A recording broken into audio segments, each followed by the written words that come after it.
So this section is on retirement and living a meaningful life and leisure time. So, after working as a dietitian for a lot of years, you retired. So, what did you do after you retired? Well, I was really looking forward to retirement. I retired early and I thought, oh, this will be so fun. So the very first week that I retired, there was a dinner at the VFW. And so I thought, oh, well, we'll go to that and we'll go early to get away from the people who work, give them time. It's this leisure time. So we went early with the retired people. And all these retired people were just elbowing their way to be first in line, and they were so greedy. And I thought, oh my God, I don't want to be retired. I want my job back. My life has meaning. So that was, so then I decided that I did need to do something in my life that meant something to me. I couldn't just retire and loaf. So I was looking for a job, hopefully in the church. I didn't want the church to call me because they knew I was retired to bake cookies, to be available for every little event that they had. So I was looking for something that would make meaning for me. And at that time, they were advertising in our diocese a role called Family Life Ministry in the church. And it took 2 years of training in the diocese in Sioux Falls. And so I called and I said I was interested in that. And there was another person interested in it also. Happened to be somebody I knew, not that well, Grace Wolf. Her son was Bob's classmate. And she and I took a training course for 2 years to develop a life ministry program, evangelization in our parish. And we worked together for 15 years. She was a wonderful, wonderful person to work with, easy to work with, and we took 1 day a week. We went to an office at the parish and we worked. We made plans, and some things worked, some things didn't, but it was a job and it meant something to me. And what kind of things did you do for the parish?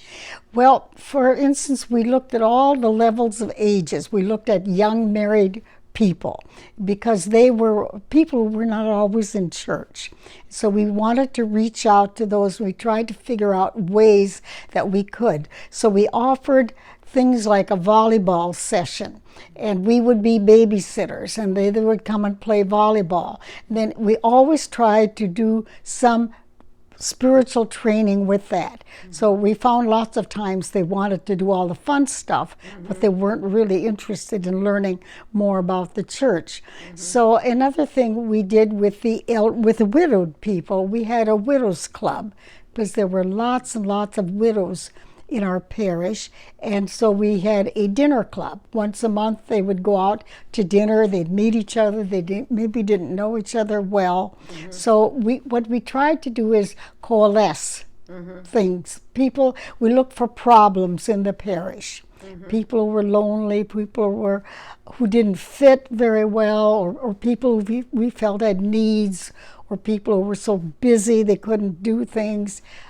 So that's how we spent 15 years. That's amazing. So, how old were you when you retired? 63. I 63. retired early.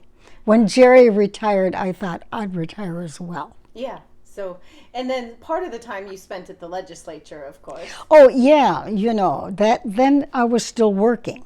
Ah. And Jerry was at that time going to the legislature, and when I worked, we would live in Pierre, and my office liked that because it was officed out of my house. And so since I was West River, I was kind of a troubleshooter on the job. When the administrators would see me come, they'd know they were probably in trouble, or that they knew they would be getting a survey. So they sent me West River, so I got to see a lot of facilities, West River, Northwest, Southwest. It was wonderful. So that's what I did. I just worked out of my house there. Oh, good. So, what else do you do with your leisure time? Well, I love to read. I love to read. There aren't enough books in the world to to read. I love to read. And I like to entertain. I like to have dinner parties. And so I did that a lot. I've done that a whole lot. In fact, we've belonged to dinner clubs where a group of us would get together once a month and somebody would host a dinner. Sometimes we did it around a theme, but later on as we got older and did this often, it was just dinner. Fun. Yeah, yeah. So thinking about books, what books what sort of books are you attracted to that you like to read? I'm always looking for a Pulitzer Prize winner writer. Yeah. You know, I want some depth. I don't mind fiction, but I want it to be good fiction. I don't want to waste my time with romance or something light. I like a mystery now and then, but not routinely. But I like meat in my reading, meaning. And books were, of course, always a part of our lives too.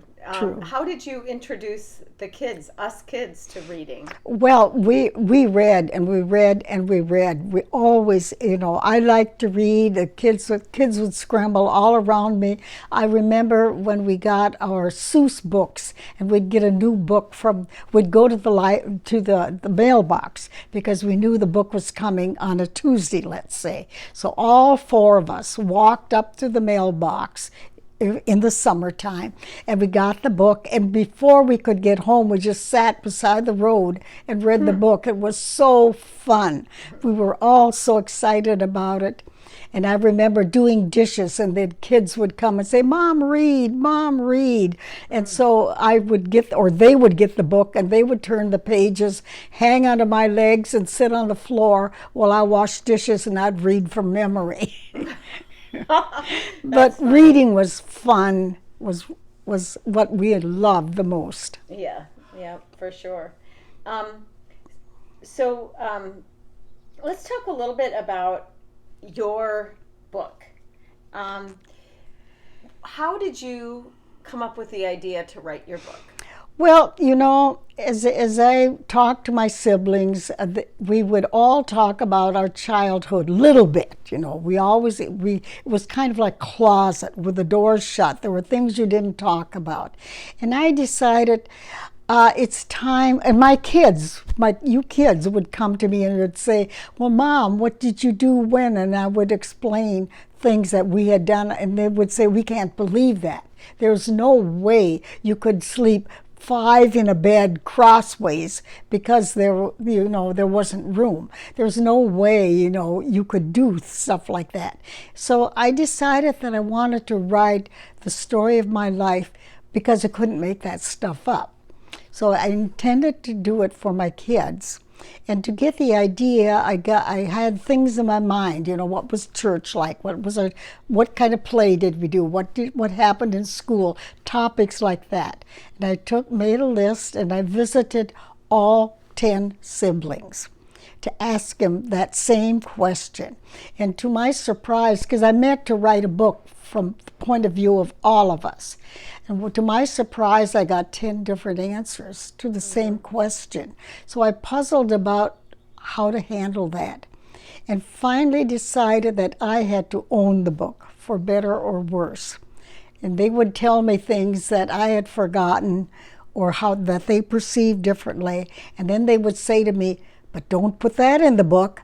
And of course, that was exactly what I wanted in the book, because it told the story like it was. And so how did you writing a book, especially of that magnitude, is quite the task. How did you tackle that? Well, what I did was I became the child. I told it from my point of view, and I would not answer the phone. I turned my TV off so I would concentrate, and I wrote it like a child would write it, how I thought, what I thought. And if my siblings didn't agree with me or didn't like it, I had to own it anyway. It was my book. So it was a challenge. And Marilyn, our daughter, edited the book for me. And yeah, that was a very good thing to do, because you'd write to me and you'd say, this doesn't make sense, or you've already said this in a different way. So that honed the book for me. That made it possible. And who do you hope reads the book, and what do you hope they get from it? Oh, well, the book was intended for my own children and maybe grandchildren. It was never intended to be published. But Jerry sent it off to South Dakota Magazine, and they reviewed it and liked it and wrote a quite nice article. And then I began to get orders for the book. And so that's how it began to grow. And then relatives began to hear about it. Distant nephews, nieces, they knew us, but they didn't know us that well. And so they wanted the book. So it probably went out to hundreds of relatives who found out about it and were interested. Yeah, it's still being read today. I have a friend who's reading it now. So it's amazing how those stories will live It's on. a timeless story. And people would tell me when they read it, you know, you wrote the story of my life. You know, cows were named differently. My dad was an alcoholic. We were poor. We had a ton of kids. A lot of, so people could relate. And I must have touched souls with it, because it came from my heart. It came from my childhood. Yeah, it is certainly quite the legacy to leave for, future generations as well. Yes, so that they knew that I did live like that. What were some of the most joyful times or most challenging times of writing a book, if one of your kids or grandkids decides they want to do something like that? The most challenging thing, I think, is truth. You have to own a book, I guess, if you're going to write about yourself. You have to own, for better or for worse, what you did or didn't do, or wished you had done or didn't do. And you need to, I just had to put myself into that time. I had to become that child again. So I would cry, or I'd get mad, or I just had to live it. And that's how I did it. I can't speak for anyone else. That had to have been really painful? It was. There were very painful moments, more painful than joyful. It was not a particularly happy childhood. Yeah. So, But I did it because I felt people needed to know. My family, my children needed to know who I was. So what do you hope they learn besides the fact that they needed to know who you were? What are some lessons do you think that maybe they could take away and use in their own lives? I don't know. I guess I never really thought of it as a moral thing, but hopefully they can learn, they can understand who I was. You know, I'm kind of a weird bird. And so, it helps them to understand where I came from and why I am like I am and why I do what I do. For instance, one of them asked me how come I was so feisty. Well, I had to be to survive. And so I guess that's what I hope that they would get from it, is just how you surpass or how you get over situations and problems. And that looking back, it's easier to understand. Well, you can certainly see how your love of reading carried over into your love of writing and storytelling. That thread has been very powerful and strong in your life. Yes, I think reading a lot. I read a lot. I do read a lot.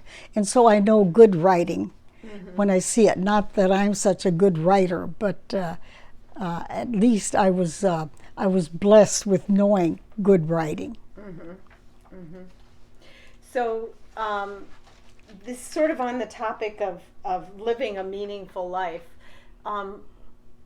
We'll cover faith in another segment, but What are some aspects to that you think helped your life have meaning?